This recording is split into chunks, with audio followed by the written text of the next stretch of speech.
Raw and Nerdy. Why, hello, everybody. You're listening to Raw and Nerdy. This is episode number 69. I am Joe the Wigit, and I am joined by my fellow nerds, starting with Rook. I honestly did not know if you're being serious and you started the recording, because that was atrocious. Yeah. That was I on was purpose. was that actually it? Because I was going to say something, and then I didn't because I thought you were joking around. I was. That's the whole point. But it's episode 69. Yeah. Nice. I had to try to go cheesy, Nice. sultry, you know? And we are joined, as always, by Archon. Hey, what's up, guys? That was an intro. That's what we'll call it. It just came to me last second. That's what she said? I apologize to everyone in advance for that, or after fact, but yeah, it happened. Get over it. Here we go. We are going to be talking about Xbox tonight through our Gaming Through the Ages, and we're going to probably touch a little bit on the Dreamcast as well, because that one was a kind of a big flop of a machine, so there's not really a top 10 list we can do about it. How much are we going to touch on it? You can touch it all over if you want. Okay. Yeah. I'm sure Just to enjoy hoping so. it. Hasn't been touched in a while. We can plug into the right ports with it, too. Yeah. Plug it in. Hasn't been touched in a long time. That's probably for real. I will allow all the innuendos you guys want to run tonight. That's cool. I don't have to blow the dust off of it. Yeah. Oh, did you guys see that cartridge meme I sent you? Yeah, that's an old one. Mm-hmm. Yeah, I first time I've ever seen it, and it was hilarious about the old Nintendo cartridges and how they purposely break themselves so they get blown into. Yeah. Mm-hmm. Trust me, you'll enjoy it. The All one right. thing you weren't supposed to do to those cartridges. Did anyone ever get alcohol Q-tips and? Oh, yeah. That's what I inside? did more than blowing in it as Yeah. I got older. Yeah, that's the Have you first thing I tried did. the Nintendo game, the NES cleaner kit thing? Yeah, that thing sucked. Yeah, The only thing but that was it's good for was cleaning the jack that it plugged into. And most of the time it was those contact pins that got bent or misaligned slightly, so it caused issues. But I didn't know enough about circuitry back then to even think about that. I watched recently. I watched a video of a guy saying, "This is how we hooked up a Nintendo in the '90s," and he's showing an old TV where you had to go and switch it to what channel you wanted to use on the back of the console, 3 or get the 4. RCA adapter, Flip the little switch to the right Yeah. channel. Yeah. and then how you had to sometimes blow on the cartridge and then maybe have to jam another game on top of it. Or just slide like- it. That slide in method? Slide it, yeah, so slide it just down the clicks in. edge. Or I actually had a Nintendo. Okay, I had a few different Nintendos throughout my life, but one of my Nintendos I had would only play if you push the cartridge in and then turn it on. You couldn't push it down. It had to be up. You'd push it in while it was still up and push it on, and it would turn on. It's Weird. the only way it would work. Huh. I'm trying to think. My tech brain's going, why? Why would that be the case? I don't know, but you couldn't push the game down. It had to be up. Was One of that the bot contact brand switches was new broke. or used? Oh, it was used. Oh, somebody probably rewired it and My first Fuck Nintendo yeah. was the only one that was brand new. After that, they've all been used. Well, what's Well- your guys' week like? I know I got sick, got down I with a think cold. everybody's getting sick. I didn't get What? sick. I was actually not sick this week, surprisingly enough. My brother told me on Monday, I'm sick. I'm like, oh, you gotta be kidding me. I had an important day yesterday, which would be Saturday. Really important day. I couldn't miss it. And of course, he would tell me that because I know I'm going to get sick the second he says that. 3 days later, I got sick. The problem is your brother doesn't get out of the house enough. No, doesn't clean He himself. stays in that room where the air just stays and doesn't really circulate. And he so doesn't he's not shower getting- enough. He doesn't clean himself up enough, and it's a germ factory. I am moving in a month, though, which I really got to lock down an apartment very, very soon. Like next week, I have to get one. Yeah. Because I am moving on the 15th, so exactly pretty much 1 week from today, I'm moving, so, or 1 month, 1 month. I gotta get going. I mean, if you want to move in 1 week. I mean, the nice thing is I did get sick, and I was visibly sick on a meeting Wednesday. So when I called my boss Thursday morning, like, I am really not feeling well, he was like, yeah, take off. You're done. Don't worry about it. That's Because I already had half And the then day off. proceeded to call you with problems all day long, even though you were off. It sure did. I had to ignore my phone half the day because once the Valve launched, I was like, I was done. And I played that the second it launched. Well, not the second, but a few minutes after. I had to, verify 82 gigs before it would launch. Loving it. But if you guys want to hear about that and our experiences in that game so far, check out Avowed Raw. Out now on all podcast platforms. But I took Friday off too because I was not feeling too great. Well, half the day. I did work half the day. Got to play Avowed a little bit more, and then Saturday I got really busy with something important with the girlfriend, and yeah. That's literally all I can think about for my week is I was just working and playing Avowed. Fine. And I worked a lot the days I wasn't sick, like usual. How about you, Archon?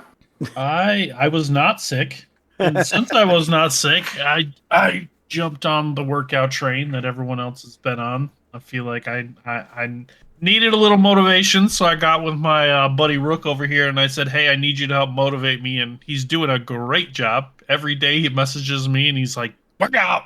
If you haven't worked out yet, go do it." Nice. You know, Yep. he checks on me multiple times to make sure I'm sticking with it and stuff. And I've got a little chart that I made of all the different things that I want to do for the first 14 days, and I check them off as I'm doing them, and just trying to keep with it and drink water. I've actually got to the point now where I don't even drink soda anymore, which is huge for me. Very rarely I'll have one if I start getting a headache, but I try and stick to like the 0-cal ones. I don't drink sugar and crap anymore, just water. And yeah, been doing that. And As I drink a Venom. yeah, as you're drinking Venom over there, Yeah, drink. Well, you got to it's- drive tonight, so Yeah, I gotta go to San Diego tonight. So we're recording a little early. Thank you guys for doing that, by the way. You saved me a very long night. Oh, it's happening. Other than that, I've been super pumped for the end of Cobra Kai to come out, and it came out on Thursday, and I binge watched it with my kids because we're all into it. So that Thursday morning, we got up, and at like 10 o'clock in the morning, we started binge watching it because I'm like, that way I could finish it before Avowed comes out. But I didn't time it very well because each episode's like 45 minutes long. I thought they were 30 minutes long. So I ended up getting done about 1:30-ish, and the game came out at 1. That's fine. How do you think just without spoilers, how did it end? Did you like it? It ended perfect. Okay. There is not a better way that they could have ended that show. It ended perfect. They wrapped everything up the way they should have, and I loved it. I thought it was great. And there were parts where I was like literally audibly cheering at the television because I was so excited. That's cool. I really need to finish that last season. Oh, it's so good. I didn't get into that show with how much y'all talk about it. It is so good. The ending is so good. It is cheesy, but it's a good kind of cheesy in most of the time. Yeah, it gets a pretty decent rating on Rotten Tomatoes, even though it's a little bit cheesy. But I mean, I loved it, and I think these last 5 episodes are probably the best 5 episodes of like the last 3 seasons, easily. And I personally think the martial arts is kind of terrible in some cases, but it's a good show. Like, if you're a Karate Kid fan, it's definitely worth checking out, even if you're not. Yeah, so as soon as I got over, I started playing Avowed. I'm digging that game. Been having a lot of fun with it. Before that, I was playing... Gosh, what was I? Oh, I started playing Enshrouded again. Because they've done that. I was going to ask you so about that. much. They've done so much to the game and changed so much that I started playing it again, and it's different now. A lot different now. They've changed so much. So much. I had to start completely over. The whole game kind of feels different. Like, for instance, like when you find your followers, you have to like, you know how you had to put them in a house and all that? Well, you have to like actually assign them a bed. You have to make them a bed, assign them to a bed so that they have an area, and they don't stay put anymore. They like wander around, which drives me nuts because I got to go find them when I want to craft stuff, which irritates the crap. I mean, they stay within like a certain little area, but annoys me that they wander every time I want to try and find some. I mean, I can always use the summoning staff to just summon them. That's what I end up doing when I can't find them. But well, if you put them in a small enough area, it should be fine, right?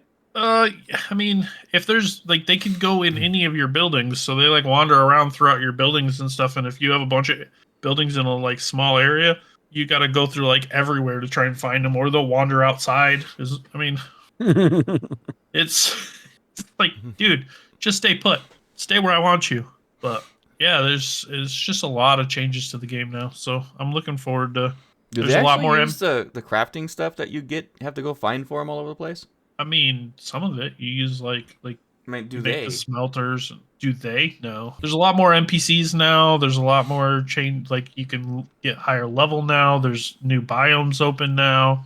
There's like a whole like icy mountain biome now that I haven't even been to yet. I forgot all about that. I actually started playing a little bit of Subnautica, Sub-Zero. Subnautica is one of my favorite survival games. I never really played Sub-Zero because it was supposed to be, or Below Zero. Yeah, Below Zero. It was supposed to be a DLC for Subnautica, but they added too much to it, so they made it a standalone game. So they added its own story to it. So I started playing that because I never actually played that one. And I'm excited for Subnautica 2, which actually can support up to 3 people playing with you. Nice. I love my survivals. But yeah, as soon as Avowed came out, I've stopped playing everything else. Started playing Avowed. And one thing that I've been doing a lot this week, I don't know why, but I got this little urge to, like, my PlayStation VR was down in my basement hooked up to my PS4. And I was like, we generally can't play it in the winter down there because it's too cold and it messes with the sensors and it doesn't work right. So I was like, I'm going to bring it upstairs. So I brought it upstairs, spent some time finding my adapter because I had no clue where that was. Got it hooked up to my PS5, and me and my kids have been playing the crap out of that, playing Beat Saber. Like, I miss that so ridiculous much. amounts. I'm going to try to get my PlayStation 4 and my VR back before I move next month so I can have that again, so I can play Beat Saber again. Oh, I forgot how much of a workout that game is. Oh, yeah.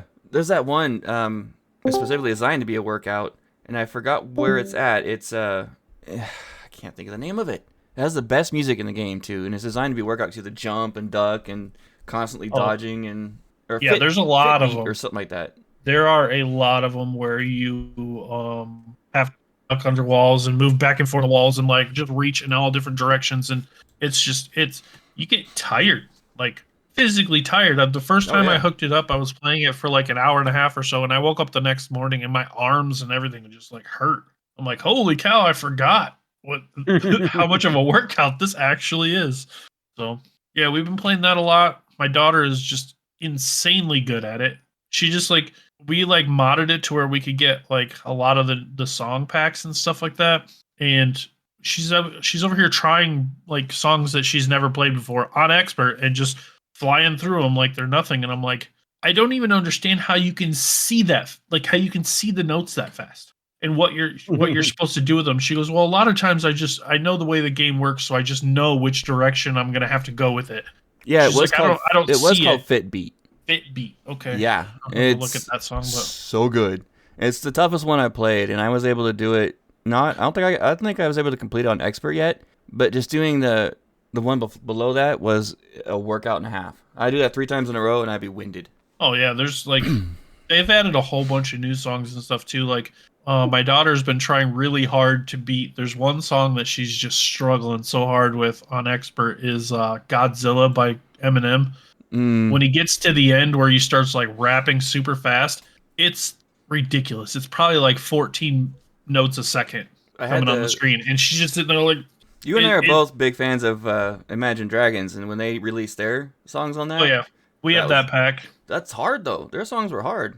They're not too bad. They're not too bad. Thunder is my favorite one. I can't do them. I can't do them on expert yet. She can. She flies through all of them on expert, but.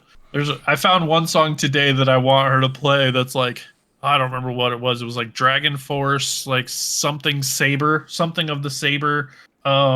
But there's this song on there called Ghost that's ridiculous. It's like designed you're not supposed to be able to beat it. It's so freaking hard. And I found this one, and it makes Ghost look like it's easy mode. It's so bad. You ever try a game called Pistol Whip? No. I've heard that one is fun. It's difficult. And it's on there. I was the only one that was doing it, the only one that can complete it. But a lot of my nephews and nieces tried it, and they couldn't beat half the songs on it.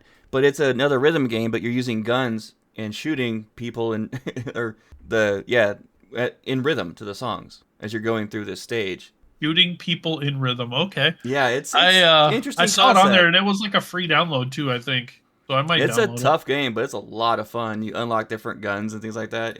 Yeah, it's pretty cool. I found all my VR games and stuff like that.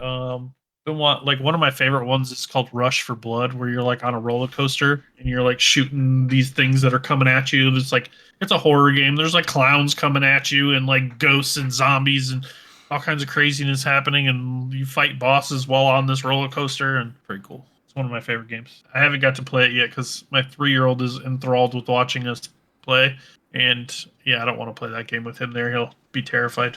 Been my week. What about you, Brooke? Well, obviously, as you said, I've been working out. It's become a routine for me during the week. I'll wake up, hit the gym, come home, shower, and then just go about my morning. So now that it's becoming part of my routine, it'll be easier for me to stay on it. I'm so proud of you for doing that, though, dude. And yeah, it becomes a routine. And before long, if you skip a day, it feels off. Mm-hmm. Like, I didn't work out most this week because I was sick, and I felt off by it every time. The only days I take off are Saturday and Sunday, and that's primarily because I'm extremely sore by the end of Friday. Well, that's good. I mean, you're doing it 5 days in a row. That's pretty solid. Mm-hmm. Mm-hmm. I usually take off my one day, usually around Tuesday or Wednesday, because the weekends I don't have to get up so early to go to the gym. I can go at my leisure. Yeah, luckily the Planet Fitness near me, it doesn't get swamped like the one over in Lancaster always did. It's one of the first things I'm gonna look at when I find my apartment in Riverside is like what gyms are nearby. Yeah, I have to not take, like, if I take a day off, it's terrible for me. If I take a day off, it literally like makes my brain think, okay, I'm done. Yeah, so I have to just stick with it. I'm so proud of you guys for doing it. It's my boys. Well, I got to lose some weight because when I weighed myself 2 weeks ago, I weighed in at, I think, like 239. I'm down to 232. I need to get down to 180 minimum. That's my goal's been 185. It's been tough. See, my problem is I started right after I was sick, and I was talking to you about this. I started right after I was sick, and I started drinking a lot of water. And in the first like 2 days of working out, I gained 4.5 pounds just because I was so dehydrated from being sick that when I started drinking all that water, my body just like absorbed it like a sponge, and I just put on a ton of water weight. But then it started coming off a little bit, so yeah, I'm almost back down to the weight I was when I started, which is good. So if I get to the point where I was at the end of my military career for working out, I can actually get down to 173, but I think 180 is going to be a good weight for me. I'm 5'9". I need to be down. We need to get that. Go back overweight. into the fitness channel on our Discord, guys, and keep posted on it. Yeah. Again. My goal is sub 200. Like, I want to see below 200, and I'm starting. I don't know. I guess the weight I started at before I drank all the water was 263. So I got a ways to go. I think we all just need to get ripped and buff, and then just walk around as at the next con we go to. Walk around as fighting game characters. Right. Hey, I'm getting there. I'm down to 188, so I'm 3 pounds away from my goal now. That's good. But I still have too much fat in some areas I'm trying to get rid of, but I'm a lot more fit than I was a year ago.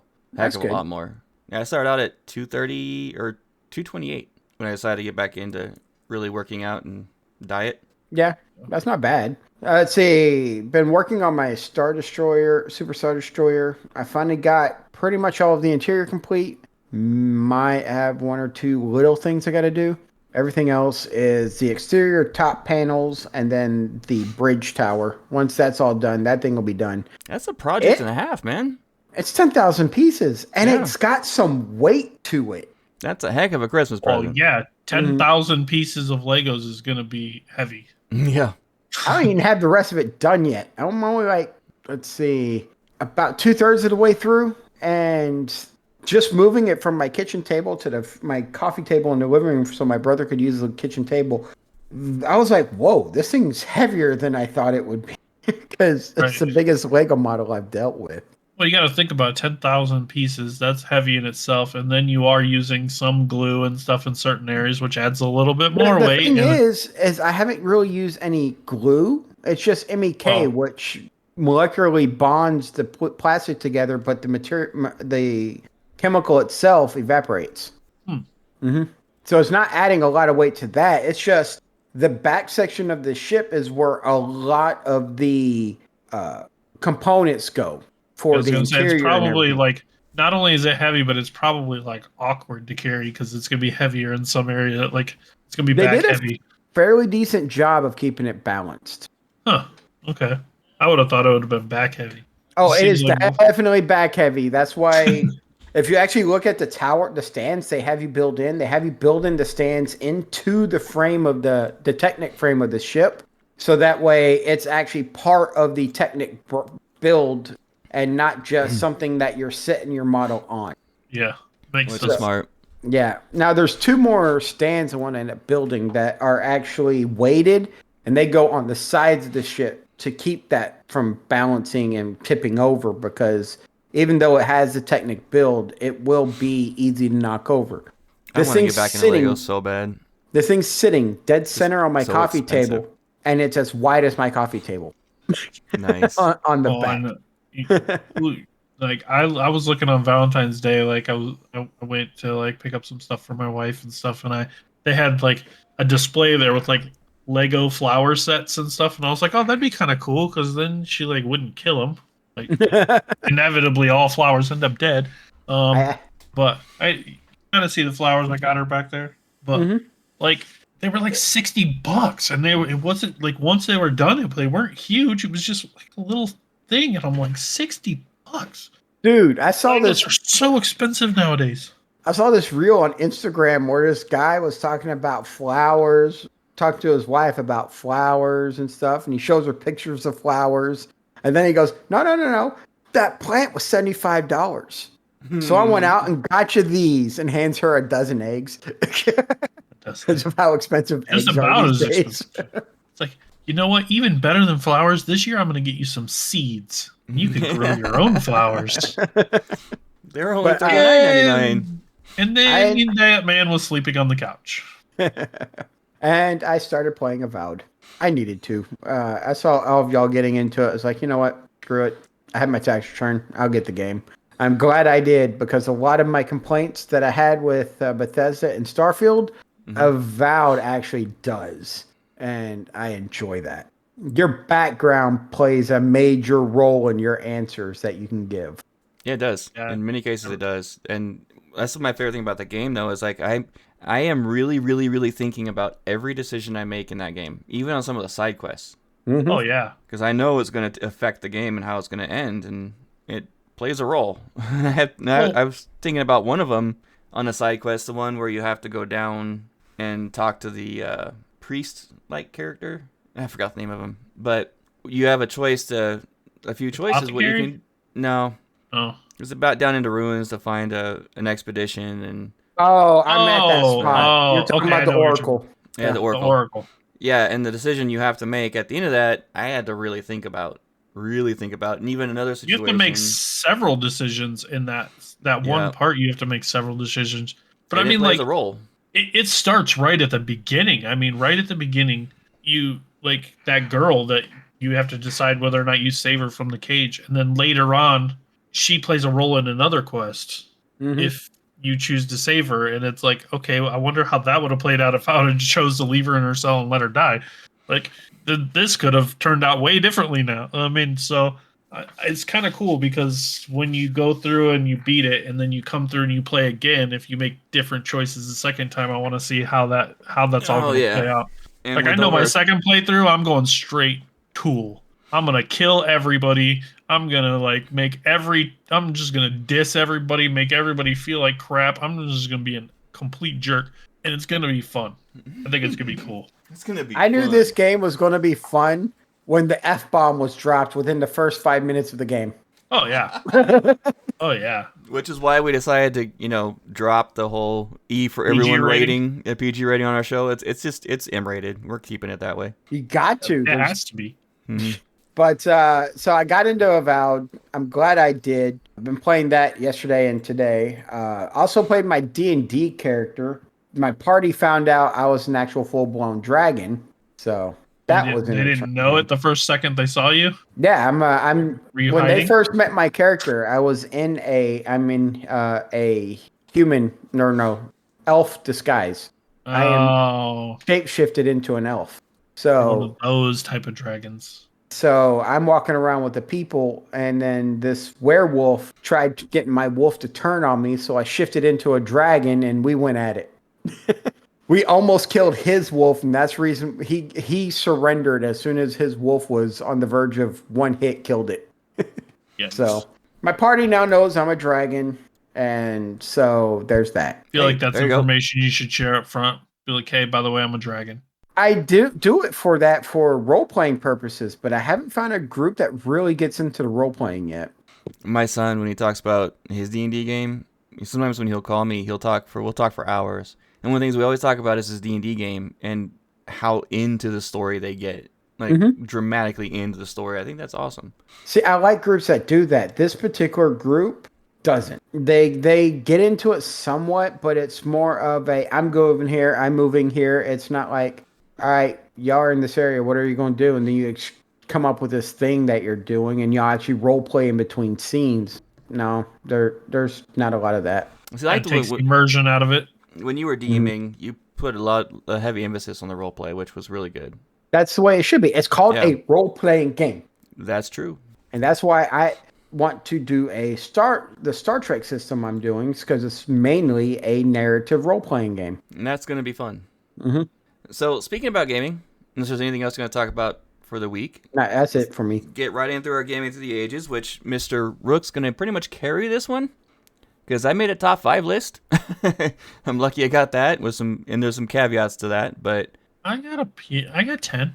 Well, I'm the one that didn't play Xbox ever. None of the Xbox systems. I was looking at like our next systems we're doing, and Xbox 360's coming up, and I don't know what I'm gonna do about that. No idea. But then we're gonna. So from what it looked like, we're going to be doing Xbox 360, PlayStation 3, and then the Wii, and that's the order of release. I did not realize it was only 356 days-ish difference, but I didn't realize the 360 came out that much sooner than the PS3.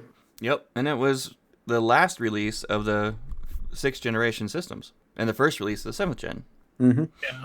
Well, I mean, the Xbox 360 was like the Xbox did okay. It did, but then they came out. The 360 did better than the Xbox, I would assume. But the PS2 was doing so well that they didn't really have to rush the PS3. The PS2 just like dominated everything. So I mean, they just took their time with it and milked it, and it was smart because why not? So the Xbox was released November 15th, 2001. At a price point of $299, so $510 today. It was the most expensive of the systems, I believe, of the 6th gen. The first major console produced by an American company since the Atari Jaguar, which was several years before that, like 1991 or 92, something like that. Yeah. And then the console was built with PC components, with a Windows-based software system, and was built as a home entertainment system, was their main goal. So it played CD-ROMs, DVDs, and that's what they tried to tout it as, but it definitely became more known as a gaming system. Yeah.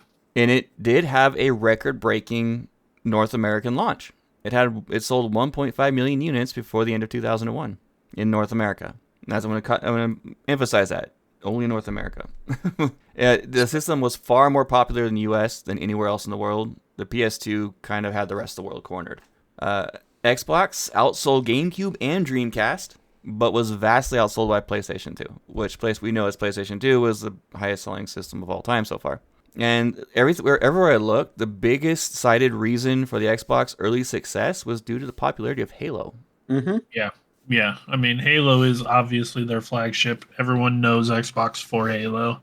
Yeah. Oh, yeah. Bungie. You cannot mention the one series that I never played. You cannot mention Xbox without... You cannot ask somebody to name a game for Xbox without them saying Halo. Yeah. And I mean, I guess I won't say I never played. I did play the Master Chief Edition, in parties. Like we'd do Halo parties with a work. One of my jobs I used to do. We'd all get together. There'd be 3 Xboxes set up around the house, and we'd have big parties. But speaking of which, my top 10 is my first time I'm going to have a game on my top 10 with a game I did not like. But it's in your top 10, huh? Yeah, for reasons. Okay. Well, it's my top 5. I'm. Well, because he only has a list of 5, so it's going to make his top 10. It had to. Otherwise, it'd been top 4. No, so the reason why this, for me, is one of the biggest consoles I've played is because I was early in my military career when that released. And so when I was in the barracks, I would be in the barracks playing my Xbox all the time. Or when I was living in my house, when I finally was able to move off base, we had LAN parties where we played Halo for several hours a night. I've told y'all before, I had the memory of the baby falling asleep in my arms while I'm trying to play Halo. So, Yeah, That's fair. I never owned an Xbox, never once. The Neither have first I. time I used to run a pawn shop, and the first time I ever played an Xbox was in the pawn shop. We would play games on it just because we were killing time between customers if it was slow, and that's literally my first experience with an Xbox, and it was way like after the 360 and everything was out. So so in that case, y'all want to get to our games? Yeah, I guess I can go first because I have 5. You got the longest list, so go Yeah. ahead. And I have honorable. No, that'd be funny. Actually, no, you have an honorable mention. You only have a top 4 with one honorable mention. Fair. Yeah. Yeah, that's actually kind of fair because number 5 is Halo. And I can't stand Halo because it's completely unbalanced. And if you've ever played it, you know that if you have a sword, you're going to win. That's not true. I remember emptying up full clips into people point blank and them coming at me and one-shotting me with a blade. That's not true. You can kill with the revolver. 2 shots to the head will kill him. I emptied up in a full clip with an assault rifle right into somebody as they were chasing me. Didn't kill them. They tapped me with a sword. I was dead. Full health. Yeah, I've never had that problem. You just bad at Halo. I wasn't that bad. We used to do. I was working That at was Best bad. Buy for a little bit, and they used to have these like after hours parties where we'd hook up a whole bunch of Xboxes in the entertainment center with all the TVs. And we'd all play Halo. That's how I played the game. I never played the story mode once. On Halo, I got sniped across the map with that darn pistol. Dude, that was the thing about Halo though is it had a really good story mode. Yes. But yeah, I never played it either. I only ever played the multiplayer, and I probably would have loved the story mode. I couldn't play it now because it's just so dated. I couldn't do it, but like That's why I no. play nowadays I don't play the original Combat Evolved. I played the Master Chief Edition on Yeah. Steam because it is vastly better. But the story's still the same, and the story's still a great story. I have so one of my favorite shooters of all time made my list because it only came out for this system as far as I remember. Unreal Championship 2. Yeah. And I actually really love that game. It was a lot of fun. I didn't play it too much. I think I probably put in 10, 15 hours into it, but it was a blast. Knights of the Old Republic is number 3. Has to be on that list. If it's not, Fair. it's down. Number 2 is Knights of the Old Republic 2. Because it was a little bit better than the first one. Well, a lot better, I think. Arguable. Oh, like most things, yeah. And the funny thing is, I never beat either of them. I beat both. I've gotten close, but I never beat either of them. I actually have them both on my Steam. And my number I got one, one. even though I never played it on Xbox itself, it was an Xbox title, it was released on Xbox, primarily, was Fable. Because I absolutely love the Fable series. It's a good series. You can kick chickens without the whole town coming after you. It's just everything about that game. It was one of the first games that I remember where your choices made a difference in the game. It's one of the first games I played where it had a real morality system. Exactly what I was about to say. Yep. Yeah. It's a morality system. And it vastly affected your character. Mm-hmm. How And people's viewed you. perception. Yep. Mm-hmm. Stop thinking the same. That's not great. Y'all are kind of creeping me out here. That's what I got. And I can't wait for the new Fable game. It's gonna be good. It I better hope. be I hope it's gonna be good. We'll say that. I hope. Oh, you guys hear really quick? Borderlands 4 has a release date. Does it? sweet. September 25th, I believe. Yeah. We have to look at it, but they just did a big trailer on it and announced when they were releasing it. Nice. September 23rd. Nice. Okay. Right around my anniversary. This, Okay. is a, Cool. this is a big year for gaming. It really is. That's what they say. All right, who's next? It'll have to be me because Rook's got way too much with his. Oh, he's the Xbox guy, so he's gonna go last. Yeah, I didn't. Like I said, I didn't play it until much later, so my experience with these games are all going to be on either Game Pass or like just games that I had around the pawn shop that I played. My number 10 was a game called Jade Empire. That was a good game. Yeah, it was pretty solid. I had a lot of fun with it. Number 9 is Forza. I was for a long time a decent I was a Gran Turismo fan, but Mhm. Forza's better. I might get some hate from some people about that, but like some of the Forza games are very, very good, and I really did enjoy the first one. I thought it was at the time like amazing graphic wise and stuff. So Another one. This one I actually played on an emulator because it's a game that's really, really, really rare and really hard to get your hands on. But it's a fun game. It's called Panzer Dragoon. I've heard of it. I Yeah, don't know if I played that one. it's a very, very good game, but it's super, super rare and it's really expensive if you want to try and get your hands on it. Number 7, Far Cry. The first one's not the best in the series, but I do like the series, and I did play the original one, so made the list. Number 6 was The Chronicles of Riddick: Escape from Butcher Bay. It's one of those movies it's a game made off of the Chronicles of Riddick movie with Vin Diesel in it, so I was like, this game's probably gonna be terrible, but it was actually incredibly fun and really good. Like, it's one of the top games on the system. I'm like, okay, cool. Like, it was actually way more fun than I anticipated. Number 5, Prince of Persia: Sands of Time. Of course. Prince of Persia games are all like phenomenal, and I actually found out something yesterday from my brother-in-law that I did not know, and I looked it up, and the Assassin's Creed games were actually supposed to be a spin-off of Prince of Persia, but became so popular that they just became their own series. Huh. And I did not, and it makes sense because the play style of the games is. I'm not sure very how true similar. that is. I have to look that up. It is true. I looked it up. It is true. It was originally the Assassin's Creed was originally going to be a spin-off from Prince of Persia. Number 4 is Destroy All Humans. I played that game a lot with my nephews. I actually played it on multiple systems, but I did play it on Xbox as well because my nephews had an Xbox. There's something about running around as an alien with like alien guns and just destroying humans. So there's just something satisfying about it. I don't know. Number 3, Knights of the Old Republic 2, because no list is complete without Knights of the Old Republic 2 on it, if you're doing an Xbox list. Number 2 is Knights of the Old Republic 1, because I personally believe that the first one was better. I thought the story was a little bit better in the first one. They kind of went a little weird with the second one, and the first one was better. And my number 1, of course, the best game on Xbox, Fable. Not bad, sir. I can agree with that. So You do agree with that. We just heard your list. Exactly. You did agree with that. So yeah, here's my list. Bring I it. have like 30 honorable mentions, but I narrowed it down to 3. So like I 3, said, even I don't have 3 on any of my lists. dude, I've played I don't- so many Xbox did. games. All I right, just had 2 honorable mentions, I thought. I could cover the rest of this show just talking about my top favorite Xbox games. So the first one is honorable mention is NFL Blitz 2002. Those That mobile was just- games were so good. I hate that the NFL cracked down on game developers not putting in those kind of injuries in their football games anymore, because it was just fun. It's just fun breaking people in half. It's about the, yeah, I mean, come on. So if they're going to be worried about that, they should get rid of Call of Duty and... No, but it's the NFL crackdown on. Well, I know, but it's ridiculous. Part of their agreement for the Gaming's license. about- Like, that's the reason why you don't see concussions in Madden games. You don't see career-ending injuries anymore. Stuff like that. They want to make a simulation football game, but they take out the simulation. The next one is because I did get the rare, what's that thing?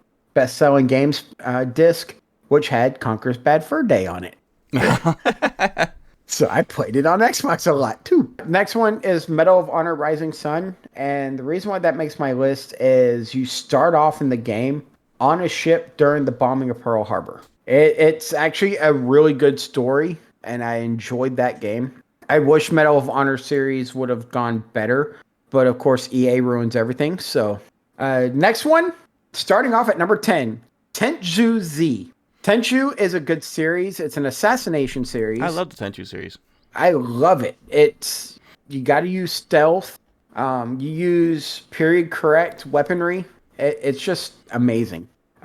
Next is Mortal Kombat Deadly Alliance at number 9. And the reason why that's at number 9 is because I was the first person in the facility I was stationed at in 2002, 2002, to learn Sub-Zero's entire long combo where it switches between all of his martial arts styles and to pull it off. It was a hard game because of the way they jump between different fighting styles, but it was fun. That was released after the Mortal Kombat versus DC, if I remember It would correctly. it would And be very hard for me to put any of the Mortal Kombat spin-offs on any of my lists.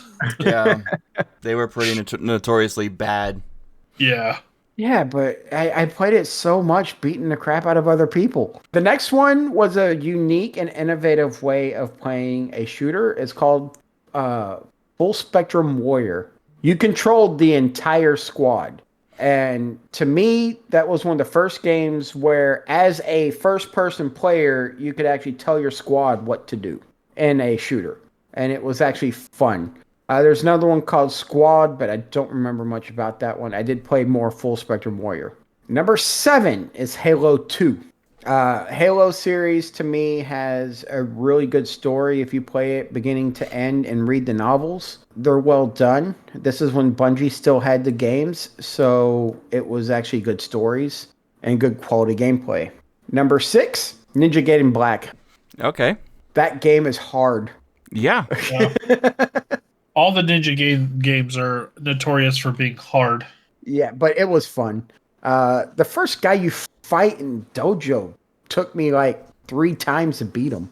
The next one is Splinter Cell. I like the original more than the others, but the others, including Chaos Theory, were excellent games. Number 4 is Star Wars Knights of the Old Republic 2. Number Really? 3 is Fable. Really? And number 2 is Star Wars Knights of the Old Republic. And that's where I had it. I thought Star Wars Knights of the Old Republic was better because you didn't necessarily start off as a Jedi, and the story was more interesting as you were gaining your memory back, learning more about your past. And then Star Wars Knights of the Old Republic 2 was Star Wars, and I enjoyed it. And number 1, of course, the same reason Halo 2 is on here, is Halo. Because I got into that whole entire series because of game number 1 and spend hours upon hours just doing LAN parties at the house playing it. I miss LAN parties so much. But I was telling Archon, something I do on PC for Star Wars Knights of the Old Republic now is I will sit here and roll 4d6, keep highest 3, and actually modify each of my stats in order of my rolls and play a rolled character instead of a point-buy character. I never thought about doing that. Yeah, obviously it says you're cheating in the game, but whatever. It's the only cheat I use is modifying my stats based on what I rolled. My luck, it'll be ones. Make for a challenging playthrough.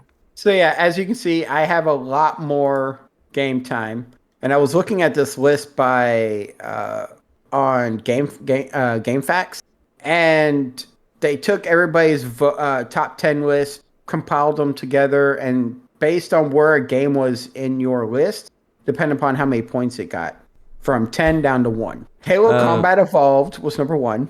Halo 2 was number 2. Star Wars Knights of the Republic number 3. Ninja Gaiden number 4. Fable didn't get one game none of us mentioned. Elder Scrolls 3 Morrowind was number 5. Yeah, I played that game and I played quite a bit of it, but I played it on PC. I never would have played it on Xbox. I would have. My first Elder Scrolls game that I went into was Skyrim, so. The first Fable on this list is Fable The Lost Chapters and Fable, both tied at number 6. Star Wars Coder 2 was 7. Shenmue 2 was 8. Grand Theft Auto San Andreas was 9. And their number 10 was Tom Clancy's Splinter Cell Chaos Theory. I've actually played a bunch of, almost all of those, except for Shenmue 2. I've never played any of the Shenmue I've always, games. I was always a huge, Metal Gear Solid fan, but I stayed away from anything that started with Tom Clancy's.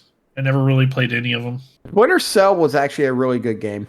Never played any of the Splinter Cells. I never played any of the Rainbow Six games. So I enjoyed Rainbow Six back when it was still squad planning and execution and fire teams versus a first-person shooter it is now. I enjoyed it more then. I have yet to touch Rainbow Six Siege because it's not that style of gameplay. Okay, let's jump into Dreamcast really quick. We didn't dedicate an episode to it because it was kind of a failure in every sense of the word. I mean, I owned one because I was given one. I worked on a title that released for Dreamcast, and it was the first time it was an online multiplayer. And I remember having to do dial-up on my Dreamcast Yeah. to play on it. when I was so excited to play this game online against other people. It was crazy. But the top 10 that came out for reviewed for Metacritic is interesting. And they actually have 127 games for Dreamcast. The only games I ever played on Dreamcast were Crazy Taxi, obviously. Yeah. I had that one, of course. Crazy Taxi. Knights, the exclusive game to that system. And then I want to say that there was like a Arcadia game on there as well that was like an RPG that I played. But other than that, I never really played the Dreamcast. Funny thing is, the game we all remember playing the most on there is Crazy Taxi. It didn't even make their top 10 list. No. Top 10 rated games. The one I worked on did, though. Yeah. Happy to see that. I mean, they have Soul Calibur as their number one game for Dreamcast. It's a good game, though. It's fair. I mean, Tony I Hawk never Pro played Skater it. 2. That one I actually never played on Dreamcast. I played it on everything else, but not Dreamcast. Yeah. NFL 2K1 was number 3. And they actually got some high scores, too. 98, 97s. Mm-hmm. Jet Set Radio, I've heard of. I never played it. I never that one played was it. on Xbox. Resident Evil Code Veronica. That game is amazing. Number 5, yeah. Number 6, Quake 3 Arena. What? Well, I mean, yeah, the Quake 3 Arena was a very popular game. It was. And so number much fun to work 7 on is that one. Number 7 is Skies of Arcadia. That's it. Skies of Arcadia. That's the one I was talking about. The Grandia series was really popular too for that. See, that system. I never played them though. Yeah, that game was really popular in Japan.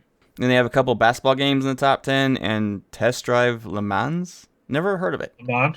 Yeah, never heard of it. 12th was a good. Number 12 spot was a good game as Marvel versus Capcom 2. Samba de Amigo. Beat it out. Really? You know what the Le Mans is, right? No. It's a 24-hour race. Yeah, it's a 24-hour race. Shows you how much I'm into racing. Chevy actually put a Camaro in that built to NASCAR specs, and it actually would have won if it wasn't for the fact they had to change out their entire brake system. See, the Phantasy Star series is one I've always wanted to play, but never did. I did play one of the games, but I was confused in it. I think I had Phantasy Star 3 on Sega back in the day, but I didn't really play it a whole. I mean, I played it a little bit, but not a ton. It'd be a fun series to play through, though, because I like the Dreamcast controller. One of the things I did not like about Xbox was the controller. I wasn't a huge fan of the Dreamcast controller. It was kind of big and bulky, and the memory cards were massive. And They were. They slid in all weird. That was the one issue I had with Xbox was the size, the bulkiness of its controller made it hard for people with smaller hands to fit it right. But they did address that with later market add-ons they could buy. It was interesting. I didn't like the Xbox one though. It threw me off. Yeah, I still have trouble with it. I don't see. I like having both my analog sticks down here instead of having one up and one down. Like that always threw me off with Xbox. I've always liked the PlayStation controller better, and some people love the Xbox controller better because of that. Like my PC controller I have is an Xbox controller that does that, and it's right. To me, all right. So this MSI controller is set up like an Xbox controller. Yeah, I don't like it. I like it because my thumb sitting here up on this left pad is a lot more comfortable and natural sitting versus holding it down here. So to me, it fits better. Yeah, I don't know. like that I'm used to holding my controller like a cheeseburger, so I'm used to it being down here.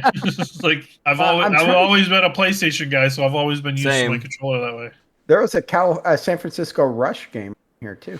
I'm looking for where Crazy Taxi finished in their top. Yeah, where's Knights? Because Knights was one of their most popular games. I'm looking. It's not even in the top 2 pages. Yeah, that's weird. Are you looking at Metacritic? Yeah, we're looking at Metacritic yeah. top rated games. I don't really know where this is. Yeah, I don't see Knights at all. I don't see Crazy Taxi at all. Crazy Taxi. Dreamcast. Oh, that's why. Unrated? It's rated at an 82. Oh, okay. So that should be on like the second page. Yeah, it is. Crazy Taxi 2. What's the Knights game? Because if I search Knights, it's going to take me forever to find it. Okay, well, so... It's NIGHTS. It's not KN. Okay. 3DS. It was on a lot of games. There's a lot of games that were crossed over. I thought that was Dreamcast. Yeah, unless you played it on Xbox, because it's not coming up. No, I played it on I remember it on Dreamcast. Nights into Dreams? It's the only thing that's coming up. Looking. Because I just searched Nights. Yeah, Nights into Dreams is the one that came out on Dreamcast, I think. Echo came out on Dreamcast. All right, anyhow. Yeah, that whole series, looking at it, there's a lot of different games for that series. I never even heard of it. I never heard of it either until Archon just mentioned it. It looks like it might be an interesting game, though. Anyway, so that's our Xbox and a little bit of a Dreamcast hit, so that people were wondering like why we didn't talk about Dreamcast, because there's not much to talk about. Mm-hmm. Unfortunately, we skipped a few systems that didn't do very well, like the Atari Jaguar. I didn't even know that was a thing. The Commodore 64. Mm-hmm. There's a few that we didn't touch on. We're gonna hit probably like the handhelds and PC and arcade at the end of this series. So if you're wondering about that, stay tuned for that. But next up is 360. Again, I'm gonna rely on Rook. I played 360 quite a bit. Well, then I'm gonna rely on both of I'll be you. there. I may not have a list. I don't know. I'll have to look. And that's gonna Fable wrap 2, up. Fable 3. Yeah, that's pretty much gonna be it. And that's gonna wrap up tonight's episode. If you guys want to reach out to the show for advertising, other business like that, podcastraw@gmail.com. That's our email. The best place to always reach us is going to be Discord.